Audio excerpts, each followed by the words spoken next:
Hello and welcome once again to The Blueprints. This is Canada's Conservative Podcast. I'm your host, Jamie Schmale, Member of Parliament for Haliburton, Kawartha Lakes, Brock, with new content for you every single Tuesday, 1:30 p.m. Eastern Time. We ask that you like, comment, subscribe, and share this program. There are ears that need to hear this message, probably not being heard in the mainstream media, to ensure that Pierre Poilievre is the next Prime Minister of Canada. On today's show, we are going to talk about the affordability crisis that is being made worse by this Liberal government. And to talk about that, we bring on Brad Redikoff, the Member of Parliament for Saskatoon West. Thanks for joining us. Great to be here, Jamie. Happy Vimy Day, by the way. I guess Can we say Happy Vimy Day as we recognize Canada coming together, the 107th anniversary of that very famous battle where Canada came together as one and overtook that German trenches that were immovable by other Allied forces. Yeah, we don't have many of those veterans left with us anymore, and it's getting the ranks are getting smaller at Remembrance Day ceremonies. But Yes. it's still it was an amazing time for Canada, a great time to come together, in what was a very horrific situation. Absolutely, absolutely. So we say thank you for those who have served in our armed forces, in present and past, in combat or in peacetime, home or abroad. We thank you all for your service. The affordability crisis, gone off the charts. Canadians everywhere are struggling. Food bank usage is up to record levels we've never seen before. The Prime Minister doesn't seem to care, but I think he's more in crisis mode right now, right? Like, you see a bunch of announcements, and it's been a long time since I've seen so many pre-budget announcements on the budget, which is usually top secret, right? Like, you were always threatened, like, you will lose your post or you will be in trouble if you let anything slide. Right now, they are throwing it all on the table. Hopefully something sticks. Exactly. You used to get in big trouble if you leaked any little smidgen of information about the budget, but this time, it's a free-for-all. Everything's out there. I'm not sure we're going to see anything new on budget day except for the total bill for all this, because this has been billions of dollars that they've announced over the last week and a half, and I can't imagine where the money's coming from for this. Well, I think they're just indebting future generations now at this point. We've pretty much at the point, very close, that we're going to be spending more on interest to servicing the debt than we are in transfers to the provinces for healthcare. Exactly, and I mean, Trudeau has doubled the accumulated deficit of our country to $1.2 trillion, which, as you say, has driven up the cost of interest to an incredibly high amount. And interest is the thing we can't change. I mean, we have to pay that interest. It's not something that we can say, well, we'll pay less. It doesn't work that way. We have to pay that. And it's not just us, but it's going to be our children and our grandchildren who are going to be obligated to continue paying interest on this debt that's been accumulated. And when we talk about it in the business atmosphere, we had the carbon tax go up on April 1st. Not an April Fool's joke, unfortunately.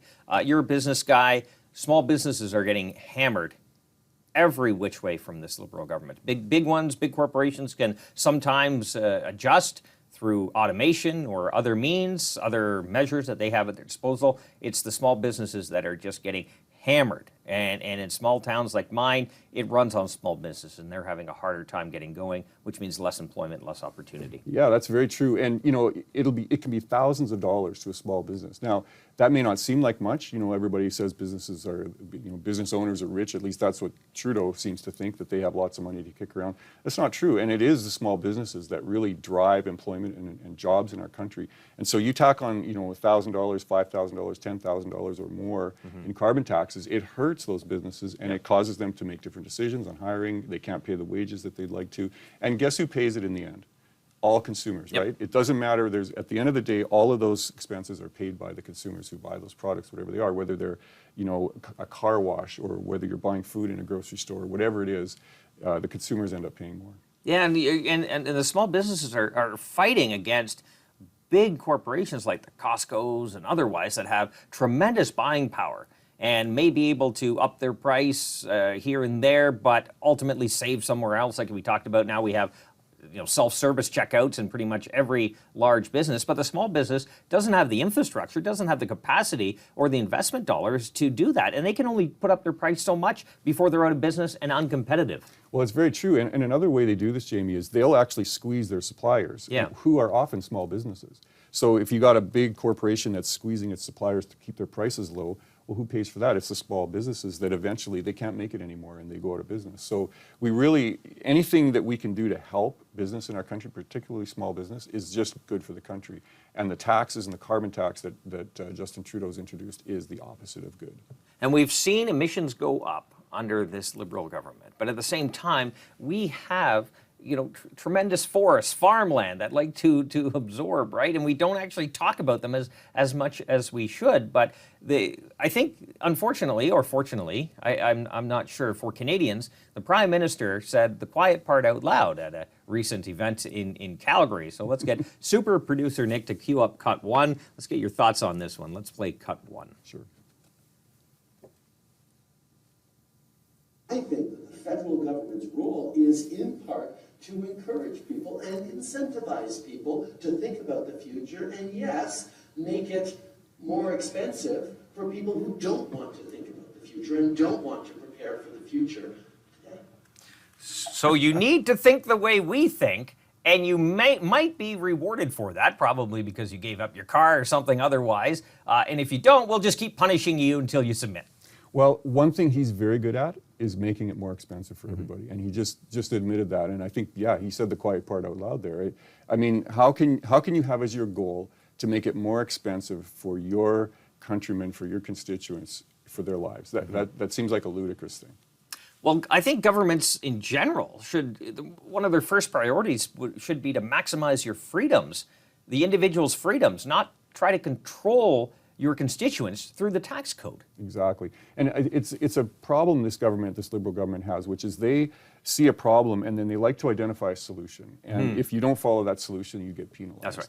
And so it's a way of picking winners and losers. And they've done this recently in housing, where they have said to, clearly we need more housing in Canada. We have too many people trying to find housing, and there's not enough supply. So what does that do? It drives up pricing. So clearly we need more supply in this country.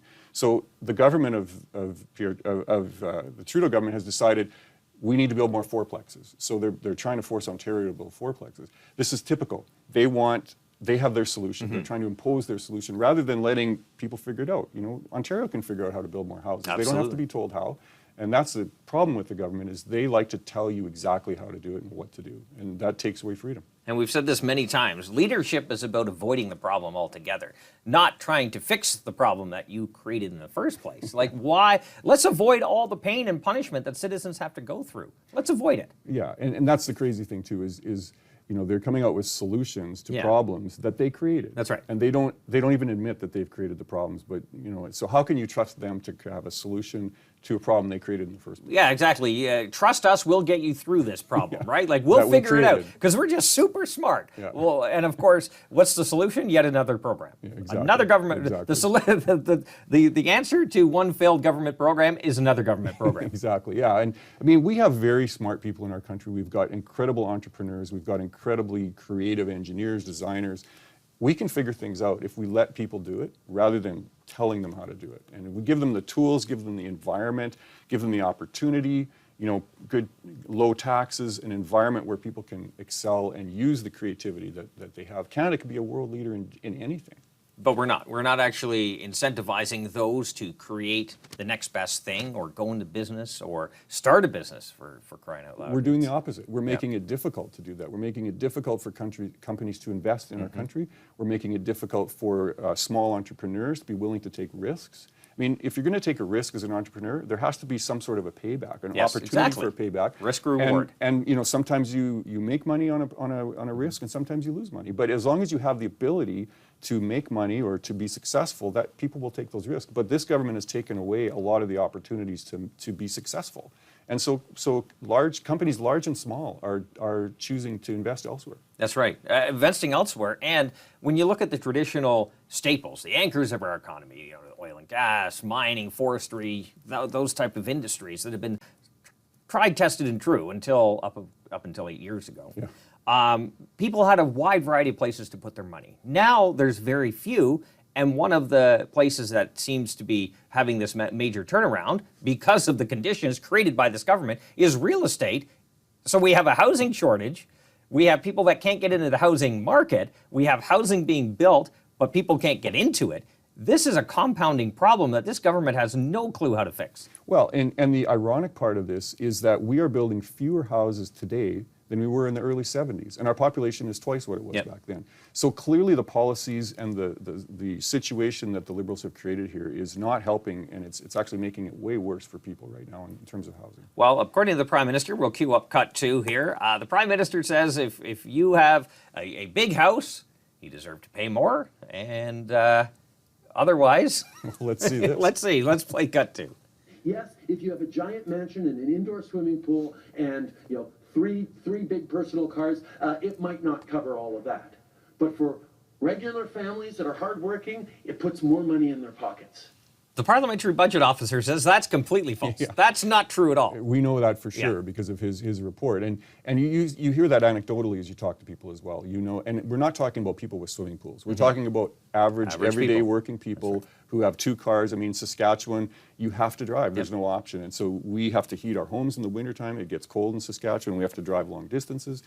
We have no option. There is no option other than what we are doing now with fuels, and so we pay a lot of carbon tax, and we definitely do not get back what we pay.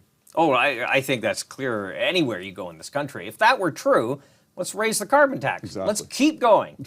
The way to wealth is more $100 tax. yeah, exactly. $100 a ton if you get more in rebates, which I don't know how any government program works like that. It doesn't.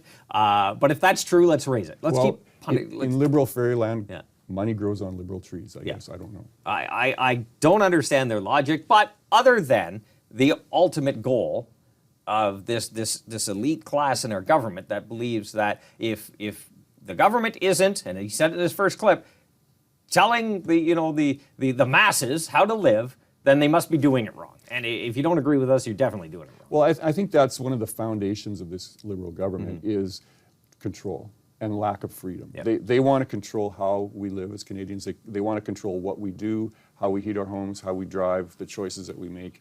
And that's their goal. And we need to move back to freedom. We need less government. We need less government intrusions in our lives. We all know government is not efficient, and that's no knock against the people that work in government, but it's a large organization that's difficult to get things done in an efficient way, and we need less of that. Only where it's absolutely necessary, and let our markets take care of things. Absolutely. Canadians are smart, as I said before. Canadians are smart.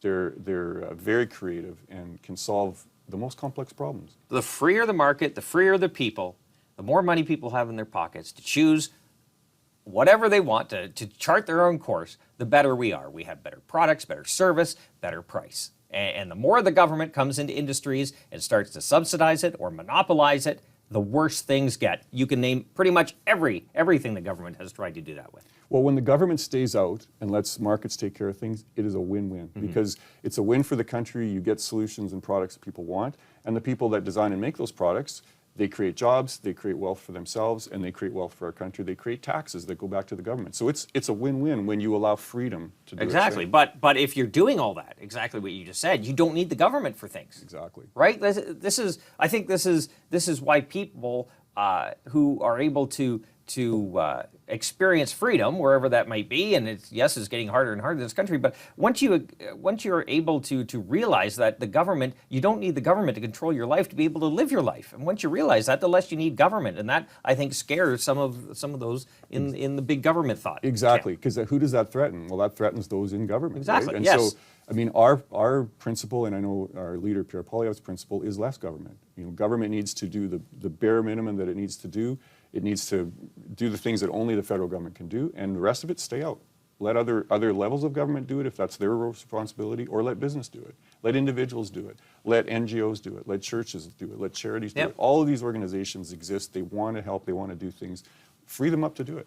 And when the government starts taking over those sectors, because either squeezing them out through tax means or regulation, government has to pick it up because there's no one else to do it, and they will always do a worse job than the other sectors, because it's more flexible on the ground. And they also then, by doing that, discourage the next one, That's right. the next one from doing it. So if the government takes over this responsibility, well, then anyone who is thinking about doing that will say, well, I guess it's not my job, it's the government's job. Well, you And can't compete against the government. No, and then pretty soon the government's doing everything and nobody's doing anything because and that's no good for anybody. I don't think so, because you're not innovating. You're not living a free and I think a very productive life when you're being told what song you're going to listen to, what you're going to see on the internet, where you're going to drive, where you're going to go. Well, and that's socialism, right? And Yeah. we know that socialism hasn't worked anywhere in the world, and it's certainly not going to Well, it's work. not the right. You're always told it's not the right kind of socialism. That's apparently, right. yes. That's right. True. Yeah, but overall, I think this government. I think we will have a carbon tax election. As much as Justin Trudeau tries to dodge question period, first day back after a 2-week constituency break, and he's nowhere to be found, but he's up on the roof watching the eclipse. Yeah, exactly. He had time to show up for that, but not question period. Yeah. And, everywhere I go, everybody I talk to, they're talking about affordability, can't afford rent, can't afford groceries, can't afford to live. Yep. They're talking about trying to find accommodations for themselves. Housing costs are up, rental costs are up, and there's just no availability. And they're talking about crime. Crime is the other thing that everybody's talking about. These are problems that are prevalent. They are problems that are in many ways caused by the current Liberal government, and are problems that we as Conservatives have good solutions for. Absolutely. And if we keep the revolving door justice system going, we're going to have an increased number of victims to these crimes, and we're going to have more problems within our towns and cities. Exactly. Yeah. Brad, as you know, the guests always get the last word, so the floor is yours.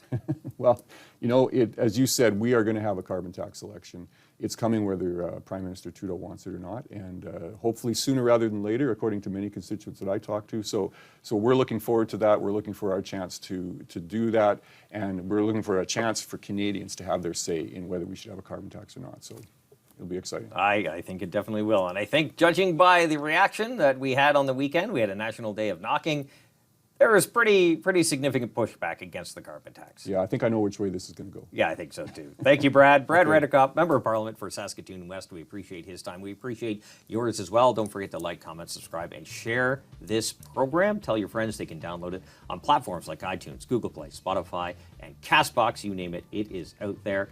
Remembering Vimy Ridge today, the battle of that infamous battle where we all came together as Canadians and fought as one, the 107th anniversary of that battle. Until next week, remember, low taxes, less government, more freedom. That's the blueprint.